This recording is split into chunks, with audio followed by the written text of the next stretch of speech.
대표님께서는 어떤 정치적 지지 기반이 없는 상황에서 그런 일을 하실 수 있는 기반이 되실지 모르겠습니다. 그게 이제 코로나가 네. 그런 기반을 만들어줬다고 봅니다. 아하, 네. 코로나라는 이런 변수가 새로운 지도자가 등장하지 않고는 이 지금 코로나 전국을 우리 국민이 헤어나가기가 어렵죠. 아하. 예, 지금은 해외에서 시장할 사람을 수입해둬야 될 판입니다. 절대 우리나라 사람 가지고는 살림을 살릴 수가 없어요. 네. 근데 저는 그런 해외에서 오는 시장보다 더 특이하니까. 그러면 전임 그 시장이었던 박원순 시장 또는 그 앞에 그 시장을 했던 오세훈 시장 이런 시장들에 대해서는 어떻게 평가를 하고 계십니까? 인간적으로 다 훌륭한 분들이죠. 네, 그분들이 한 정책이나 이런 것들. 정책에는 그건 정책이라고 볼 수가 없죠. 네. 전시행정이니까. 아, 다 전시행정. 네, 네. 뭐냐 선심성 행정. 네. 다 표를 어느 정도 의식하고 있는 거 아니겠습니까? 그럼 대통령 나가겠다는 사람이 서울시장에서 예산을 70% 줄이겠다. 이건 뭔가 보여주려고 하는 사람이죠. 전시행정 안 합니다. 네. 대선 내다보고 하는 거 아니고 줄이는 걸 국민한테 보여주겠다. 그리고 서울시의 재산세, 서울 시민들의 주택 보유세 안 받습니다. 아하, 그럼 세수가 없으면 아니, 서울시장을 어떻게? 그러니까 70%가 전략되기 때문에 전략을 하니 그만큼 서울 시민들의 재산세 또 자동차 보유세 네. 두 개를 폐지합니다. 네. 그 왜 그러냐? 그 시민들이 월세 사는 거나 마찬가지입니다. 재산세 내라니까. 양도세 내고 취득세 내가지고 집을 가지고 있는 거 아니에요? 네. 취득세 내고 팔 때 양도세 집값이 오른 만큼 내게 되는데 그거를 보유세를 내놔라 재산세를. 그거는 불법이에요. 네. 그래서 그런 거를 안 바꿔도 시가 돌아갑니다. 그런데 이제 얼마 전에 그 서초구청장인 조은희 구청장이 그 6억 이하 공시지가 6억 이하의 집에 대해서는 재산세 50%를 감면하겠다 그거는 발표를 했는데 그게 이제 헌재의 그 법원에서 그거는 이제 안 된다고 이제 판결을 내렸어요. 그 실행 이제 하기 어렵게 됐습니다. 근데 구청에서 하는 거하고 네. 시장이 하는 거하고 다릅니다. 시는 시에서 하는 거. 네. 그건 국가재정법하고 또 관련이 돼 있을 텐데요. 그런데 네. 구청장과 시장은 네. 다릅니다 이제. 네. 나중에 이제 보시면 특별시장은 그런 자치권이 있습니다. 네. 법원이 뭘 하든 네. 진행할 수가 있는 그런 게 네. 있죠. 알겠습니다. 자, 이번 선거에서는 우리 정부가 해왔던 코로나 방역 대책 이 부분에 대해서는 대표님 어떻게 평가하고 계십니까? 이게 이제 헌법 정신에 상당히 문제가 있어요. 헌법 정신이요? 아까 그 서초구청장도 네. 헌법을 어기는 말을 한 거죠. 네. 말하면 재산세를 전체를 안 받겠다. 네. 그건 있을 수 있어요. 주민 중에서. 그런데 누구는 50%, 누구는 재산이 많으니까 받고. 이거는 헌법의 평등성에 어긋나는 거예요. 아하. 예, 그러니까 헌법에서 법원에서 안 된다 이렇게 하죠. 네, 네, 무슨 말이냐면은 재산세를 돈이 있는 사람이나 없는 사람이나 부동산 보유세는 안 받겠다. 이거는 헌법에 어기는 게 아니죠. 네. 대표님과의 또 차이가 그런 데서 나옵니다. 차이는 거기서 나옵니다. 네, 네. 무슨 말이냐면은 왜 있는 사람은 다 받고 없는 사람은 안 받느냐. 지금 정부의 부동산 정책하고 비슷해요. 뭐 비싼 아파트 사는 사람은 융자를 안 해줘요. 그럼 싼 아파트는 융자해주고 이게 헌법에 어긋나는 거예요. 국민의 3대 권리가 네. 생존권, 소유권, 평등권. 네. 그 평등권이 거기 들어있고 5대 권리가 청구권, 평등권. 두 번째가 평등권이에요. 참정권, 사유권, 자유권. 그러면 이 두 번째 평등권을 위배한 거죠. 그렇지 않습니까? 그게 이제 코로나 방역도 그런 헌법 정신을 위배했다면 어떤 차원에서 그렇다고 생각하십니까? 노래방은 뭐는 되고 뭐 네, 헬스장은 안 되고 이래가지고 가보면 식당에 가면 한 100명이 앉아 있어요. 칸막이 하고 다 밥을 먹고 있어요 지금. 일종의 차별을 지하철은 예. 빽빽하게 타고 있어요. 지하철은 빽빽하게 타는데 방역 대책이 없습니다.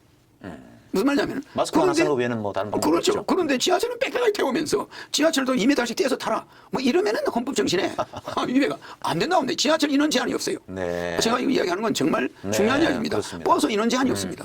무제한 태워요. 지하철 무제한 태웁니다. 이래놓고서는 남의 생사가 걸린 영시민들, 네. 그 업소, 네. 그게 모든 가족의 생계가 걸려 있어요. 그냥 무조건 안 된다. 문 닫아라. 그래놓고서는 피해는 5천만 원 받는데 한 200만 원 주겠다. 이거는 말입니다. 재산권을 그대로 침해하는 거예요. 네. 차동이에요, 차동. 이게 아까 그 서초구청처럼 네. 이 헌법 정신을 어기는 거예요. 그렇지 않습니까? 네, 네, 그건 안 되는 겁니다. 저는 그렇지 않습니까? 네, 네, 그건 안 되는 겁니다. 저는 봉쇄를 하려고 그러면 완벽하게 다 봉쇄를 하든지. 네, 아니면은 풀어주려면 각자 마스크 하고 네, 거리 두고 네, 각자 조심하라 몇 명 하든지. 들어가든 뭐 예배를 보든 뭘 하든 거리 두고 마스크 하고 네. 그 규칙만 지켜라. 왜 너는 되고 너는 안 되고 이런 걸 행정부에서 정합니까? 네. 문제가 있는 거예요. 어느 지자체는 낮술 금지령까지 내렸어요. 그러니까 낮에 술을 먹지 말라고. 이게 뭐냐면은 그럼 술 파는 사람들은 세금을 많이 내거든요. 네. 그럼 국가의 주세가 많습니다. 네. 국세입니다. 주세는. 그럼 그 주세가 들어오면서 그거 너무 통제하면은 네. 문제가 생기죠. 그래서 이런 것이 이 아하. 형평성이 안 맞는 통제를 한다는 거. 네. 그것만 문제지. 네. 우리나라가 전 세계 하나의 모범이 된 것은 맞아요. 네. 그런데 한 가지 용도 삼위격이야. 코로나 대책이. 네. 대책은 잘 세워서 했는데 이 사람은 제안했는데 이게 뒤에 가서는 3위가 돼가지고 백신 확보가 일본이나 주변 국보다 늦었다는 거예요. 네. 네. 접종 시기가. 그럼 뭐 하고 있었냐 이 말. 그렇죠. 국가 예산이 없어서 왜 늦어졌습니까? 대책이 완벽하지 않았다는 거죠. 그래서 나는 정부를 비난하지 않습니다. 뭐 그럴 수도 있는데 그래도 1번 정도는 돼야 되는 거죠. 백신 확보를 해서 이 5천만 명이 빨리빨리. 뭐 이런 게 좀 네. 미흡하고 나머지는 잘했다고 봅니다. 그 백신 말씀하셨으니까 네. 지금 이제 정부에서는 백신 계약을 지금 뭐 4천만 명 이상 계약을 했겠죠. 했고 그리고 이제 2월 말부터 접종이 시작된다고 하는데 이제 야당에서는 왜 백신이 이렇게 늦었냐고 이렇게 지적을 하는 과정에서 여당의 해명은 뭐냐면은 백신의 안정성이 중요하기 때문에 다른 나라가 백신을 어떻게 접종하는 걸 보고 부작용 여부를 보고 판단하기 때문에 안정성이 더 중요하다. 그리고 또 치료제가 곧 개발이 되기 때문에 또 상당히 우리는 치료제를 통해서 희망을 가질 수 있다. 이런 논리로 얘기를 하고 있어요. 그 논리가 이제 문제점이 있는 게 네. 백신은 우선순위라도 확보해놓고 네. 안전성이 있을 때부터 접종을 하면 되거든요. 네. 그러니까 우선순위에서 배제됐다는 거예요. 아하. 그거를 우리는 지적하는 거죠. 네, 일찍이 백신 문제는 확보해놓고 확보를 해놓고 그럼 자기들이 안전성이 접종 여부는 안정성을 나중에 보고 형들은 판단하면 그러니까 된다. 안전성이 있을 때만 그들도 팔 거예요. 네. 그렇잖아요. 그건 네. 우리가 국가가 개입할 일이 아닙니다. 국가는 그저 우선 확보. 네. 당신 회사에서 나오는 백신을 우리가 먼저 돈 주겠다. 네. 사접송 해라. 이게 외교 전쟁이죠. 네. 그런 거는 전쟁을 하는 국가에서는 예. 남북이 전쟁을 한다 할 때 그런 거는 통하지 않습니다. 아하. 무슨 말인지 알겠죠? 네. 공무원들이 사실 그런 결정을 자기 스스로 하기가 어려운 구조가 돼 있어요. 구조가 잘못돼 있어요. 예. 그러면 최고 지도자가 그런 결심을 빨리 해야 결심을 해줘야 돼. 그러니까 문제는 백신을 확보해 놓으면 돈을 미리 지불해 놓으면 국민이 자기 어머니라고 할 때 네. 자기 아들이 죽어 간다고 그런 게 할 때 그 돈을 병원에 뭐 제약회사 먼저 갖다 써놓고 우리 아들부터 좀 나중에 지금 안전성이 없습니다. 그럼 기다릴게 그때까지. 딴 데 팔 때 성인 날 때 우리 선착순 해주시면 이건 있을 수 있는 거. 네. 그 어쨌든 자칫하면은 백신 후진국이 돼서 그렇게 되죠. 외국에 이렇게 출장을 가거나 불가피하게 외국을 가야 될 일이 있을 때 우리는 제한을 받을 수 있죠. 그렇죠. 백신 접종 결과가 있어야 되는데 그렇죠. 그럼 네. 비행기도 못 타고 네. 나중에 우리 무역에도 지장이 오니까 네, 그런 이거는 문제가 관계 공무원들이 선착순 물량을 확보하고 네. 그다음 백신이 안전하다 할 때 다른 나라도 놓을 거 아닙니까? 네. 그때 가서 순서가 앞서는 거죠. 네. 그렇지 않습니까? 그 부동산 문제는 지금 좀 심각한 상황인데 네. 문재인 정부가 출범한 이후에 서울 집값이 60% 이상 폭등을 했어요. 그렇습니다. 그래서 문 대통령이 짓고 나오고 나서 변한 게 두 가지. 그렇습니다. 그래서 문 대통령이 짓고 나오고 나서 변한 게 두 가지가 있어요. 네. 짓고 날 때 우리 애가 40만 명이 태어났어요. 네. 그런데 지금은 27만 명이 태어나요. 3년 만에. 30만 명이 줄어들었는데. 30만 명이 줄었는데 그런데 출산 예산은 더 들어갔어요. 네. 네. 연간 한 네. 20조씩. 그러면 이 아주 매년 한 20조가 들어갔는데 그러면 이게 뭐 어떻게 잘못된 거죠. 네. 그래서 나는 출산 정책은 시스템으로 돼 있어야 됩니다. 내 공약은 그렇습니다. 네. 삼성 공약이. 네. 네. 자, 연애 공영제. 네. 연애할 때 남녀 결혼하는 사람 20만 원씩 줘요 매월. 네, 네. 연애를 하는 비용을 대주는 거죠. 네. 연애 공영제입니다. 그다음에 출산 공영제. 출산하면 5천만 원 줘요. 예. 결혼 공영제. 결혼하면 1억을 줍니다. 주택자금 2억까지 3억을 줘요. 그러면은 이런 것이 돼 있을 때 결혼할 애를 낳을 수가 있어요. 근데 애 낳는 데만 지원하면은 누가 불안해서 애를 낳겠습니까? 무슨 말씀이냐면 이게 시스템화돼 있어요 공약이. 그러니까 제 33가지 공약은 딱딱 시스템돼 있어요. 네. 자, 연애 공영제 20만 원씩 줘요. 그러면 20만 원 줄 때 그냥 줍니까? 구청에서 모이라는 장소에 미혼 남녀가 와야 돼요. 그 자리에서 줍니다. 통장으로 안 줘요. 그럼 그 자리에 오면 영화를 봐야 돼. 네. 그 뭐 출산에 대한 뭐 이런 영화나 홍보 영화를 봐야 됩니다. 네, 네, 네. 그리고 거기서 음식을 제공해줘. 맥주도 제공해줘요. 그러고서 남녀가 서로 리그레이션을 해. 서로 얼굴을 알게 되잖아요. 네. 잘 보니까. 네. 그 매월 그걸 받아야 되잖아. 매월 가서 보게 되잖아 서로. 미혼들이. 네. 이런 만남의 장을 만들어주는 거야. 과거에 텔레비전 프로그램에서 그런 프로그램이 있었어요. 짝을 찾는 프로그램이 그 있었죠. 프로그램이 있었는데 네. 이 국가가 이제 그렇게 나서야 돼. 그래서 그 20만 원씩 줄 때 오겠죠. 네. 그다음에 애 낳으면 또 결혼하면 1억을 주고 주택자금 2억을 준다고 보여주겠죠. 그래도 애 낳으면 5천만 원 준다. 이렇게 하면 그 결혼이 많이 되겠죠. 그러면 이것만 가지고 직장이 없는데 또 결혼하냐? 안 돼요. 국민 배당금을 18살부터 죽을 때까지 매월 150만 원은 보장해 주겠다. 그게 중요한 겁니다. 그러니까 제 공약은 전부 연계가 돼 있어요. 네. 이 시스템이. 그 지금 이제 부동산 문제를 질문하니까 그 말씀을 하셨는데 문재인 정부의 두 가지 문제점 얘기하시면 첫 번째 출산율이 떨어졌다고. 출산율이 떨어지고 떨어졌다고. 두 번째 부동산 가가 올라갔다. 그거 말씀을 근데 부동산은 네. 자율시장에 맡겨야 됩니다. 자율시장. 무슨 부동산을 통제하면은 네. 그건 잘못되는 거죠. 네. 강남의 집값에 우리나라 아파트의 분양 상한제라든지 이런 거는 존재하면 안 되는 겁니다. 네. 건축업자에게 맡겨야 돼요. 네. 그래서 얼마를 받든 강남의 집값이 100배가 오르든 놔둬야 되는 거예요. 네. 시장 원리에 의해서 자동적으로 조절되도록 시장의 힘에 물량에 의해서 조절되게. 네, 네. 이를 해야 되는데 이 시스템을 중간에 끼어들어요. 네. 이것이 시장을 망쳐버리고 네. 문 대통령이 집권한 이후에 수천 개의 규제 조항이 만들어졌다는 거 부동산에 대해서. 네, 네. 이게 100% 없애야 됩니다. 네. 없애면 부동산 시장은 살아납니다. 네. 정상이 되죠. 네. 자, 비싼 집 사고 싶은 사람은 강남으로 가고 네. 그렇지 않습니까? 뭐 싼 집 사고 싶은 사람은 또 싼 시장이 있을 거 아닙니까? 그걸로 가는 거지. 왜 강남의 집값을 가지고 집 하나 살려면 몇십 년 걸린다. 이런 소리 할 필요 없습니다. 네. 저 변두리 가서 지금은 강남 집값뿐 아니고 서울 시내 전체가 다 올라서 올랐죠. 이제 서울시의 집을 뭐 6억 이상 가지지 않으면 6억 이하의 집이 거의 없어졌다는 정도로 지금 폭등을 한 상황이어서 서민들이 이제 집을 갖기가 어렵게 됐어요. 그러면 정부가 어느 정도 공영주택이나 이런 것도 필요한 그러니까 앞으로는 방법도 해야 되지 않겠습니까? 주택 개념은 렌터 개념으로 이제 가는 거예요. 그러니까 국가가 지금 중점 두고 있는 거는 주택을 지어서 네. 공공임대주택, 임대시장, 공공임대주택을 공공임대를 많이 하는데 네, 네. 이 공공임대주택도 소규모로 해서 대량으로 이제 해서 하면은 주택 시장은 국가가 그렇게 꼭 나서는 게보다는 민간들이 공공임대주택을 지을 때 세제 혜택을 준다든지 이렇게 해서 해야지 국가가 짓는 건 또 바람직하죠. 아, 그것도 민간이 하도록. 민간이 하도록. 그래서 그렇게. 국가는 네. 가능하면 주택 시장은 전문가들한테 맡겨버리고 네. 국가는 안보나 네. 이런 경제, 대외 경제, 내수 경제, 뭐 이런 데 좀 치중해야지. 네. 부동산의 거품을 오히려 국가가 주도했다. 옛날에도.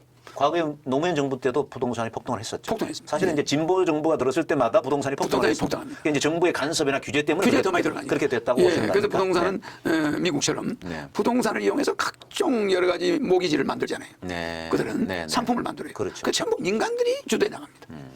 국가가 뭐 부동산을 어떻게 해라 이런 거 없잖아요. 네.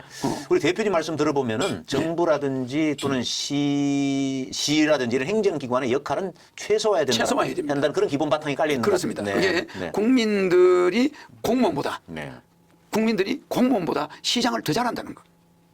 사법고시 봐가지고 공무원이 된 자들이 네. 시장에 가서 장사를 한 번 한 사람이 없다는 거예요. 네. 정부 책상 앞에서 거기까지 올라간 거예요. 하버드 대학에서 거기까지. 네, 네. 그럼 뭐 했냐? 연구도 논문으로. 네. 실제 체험한 자가 없다는 거예요. 이게 경제를 이끌다 보니까 우리나라 경제가 항상 난파선이에요. 네. 그렇습니다. 이게 사장하던 사람을 데려온다든지 정가자를 데려와야 되는데 사업을 하면서 정가가 예, 많은 사람 예. 무슨 경험을 말이에요? 많이 했다. 경험 많이 한 그런 실패도 정가, 많이 하고. 실패한 사람 그런 사람이 없다는 거예요. 좀 엘리트들만 그런 사람을 대통령이 뽑으려고 하면 국회에서 저놈은 주택 무슨 법에 걸린 적이 있다 뭐 이래요. 그러니까 무슨 저 절간에 있던 사람 조용히 있던 사람 그런 사람을 데려와야 무공해 네. 그런 사람을 찾아요. 그러면 경제는 다 망하는 겁니다. 아. 정가 경제 사범의 정가가 적어도 몇 번 정도 있더라도 네. 그 실제 국민들을 그 경험 있는 자. 그 운전도 사고 한 번도 안 낸 사람은 문제가 있는 거예요. 네. 사고를 몇 번 내봐야 재벌 회장들 차 운전수는 네. 사고 경험이 있는 사람은 뽑습니다. 그렇습니까? 예, 면허증 처박 났다가 사고 한 번도 안 냈다. 아, 장롱면허. 당신 운전했냐? 했다는 거예요. 뭐 이력서 가져오는데 안 믿어요. 대형 사고를 내봤느냐? 내봤다. 그런 사람이 회장 운전수를 써요. 네. 그 이유가 뭐겠습니까? 다시는 그런 실수 다시는 이제 이거 핸들 잡으면 대형 사고가 머리 딱 박히 운전을 조심한다. 근데 이거는 한 번도 책상에 앉아서 공부만 하는 사람들이 나라 경제를 흔드니까 네. 이 실물 사업을 하는 자들의 심리를 모릅니다. 네? 그 사람들이 부동산 한번 해봤겠습니까? 안 해봤어요. 네. 진짜 부동산 전문가는 강남에 부동산 하는 사람들이에요. 그렇죠. 그렇습니다. 그 부동산의 그런데 흐름을. 이제 국가의 역할이라고 하는 것이 뭐 전체적으로 국민들이 또 시민들이 알아서 이렇게 행동을 하게 하면은 좋은데. 만약에 서로가 다들 욕심이 있기 때문에 너무 이렇게 이른바 자유방임이라고 그럴까요? 그런 게 그거는- 생기니까 그거는 국가가 적절한 통제도 해줄 아닙니다. 필요가 그 있죠. 공정거래위원회가 네네. 적절히 그런 거는 통제합니다. 네. 공정거래위원회가. 그러니까 이게 법으로 될 게 있고 법으로 하지 말아야 될 게 있어요. 네. 그런데 우리는 너무 법 만능주의. 그래서 로마가 과도하게 개입을 한다 예, 이 말이죠. 로마가 법 만능주의 때문에 망합니다. 법의 만능 때문에 네. 법이 너무 발달된 거죠. 그러니까 우리는 효제 충신, 네. 그 다음에 예의 염치, 네. 민족의 8대 정신으로 우리가 동방예의지고 이런 소리를 들어요. 예. 효도, 네. 공경할 제자, 예. 남을 공경하고 아. 나라에 충성하고 서로 간에 신뢰하고 그다음에 예를 지키고 의례를 지키고 제사 의례가 까다롭습니다. 네. 결혼 의례도 다른 민족보다 상당히 절차가 까다롭잖아요. 네. 의례를 중요시하고 그다음에 청렴을 내세우고 그다음에 부끄러움을 알고 이 8가지 정신이 민족 정신이에요. 근데 이거를 가능하면 여기에서 우리가 스스로 지키게 해야 되는데 법을 만 가지 천 가지 법이 늘어나는 거예요. 네. 그러면 그 법 만능쟁이가 되니까 안 되는 겁니다. 그러니까 이런 게 있는 것 같습니다. 이게 뭐 좀 철학적 얘기인데 인간을 선하게 보느냐, 악하게 보느냐에 따라서 선하게 보면 이른바 그 성선설에서 잘못된 거예요. 보면은 좀 이렇게 아까 말씀대로 도덕이나 이런 거를 함양시키면 된다고 하는데 인간은 근본적으로 악한 존재이기 때문에 법으로 규제를 해줘야 된다. 근데 그러니까 그걸 중도로 봐야 되죠. 네, 네. 악하기도 하고 선하기도 합니다. 양성면이 다 있다. 그러니까 이게 선인선과 악인 악하니까 네네. 그렇지 않습니까? 네네. 누구나 선과 악의 양면성을 가지고 있다고 보는 거죠. 그러니까 우리는 적절한 법, 적절한 윤리 네. 이걸 주장하는 거죠. 네. 그러니까 너무 법 만능이 돼가고 있다. 네. 부자재간에도 법으로 따지면 이 되겠습니까? 사실은 법이 없는 사회가 아주 좋은 사회, 좋은 사회인데 사회죠. 예의만 있으면 좋은데 네, 네, 또 그걸 그런- 안 되니까 법이 있지만 법이 어느 선까지를 넘어서지 않게. 그 부자지간도 법으로 규제하면 곤란하다는 거예요.